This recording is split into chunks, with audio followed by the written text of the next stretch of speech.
ቁመት በጄኔቲክስ ብቻ የሚወሰን ከመሰላችሁ ተሳስታችኋል።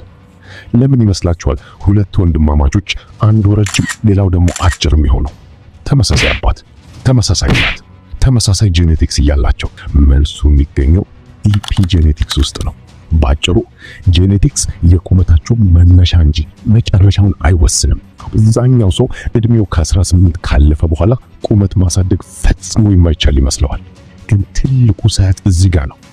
አዳዲስ ጥናቶች እንደሚያሳዩት አጥንታችን እድሜያችን ምንም ይሁን ምንም ራሱን የመቀየር የማደስ እና የማሳደግ ተፈጥሯዊ ኃይል አለው።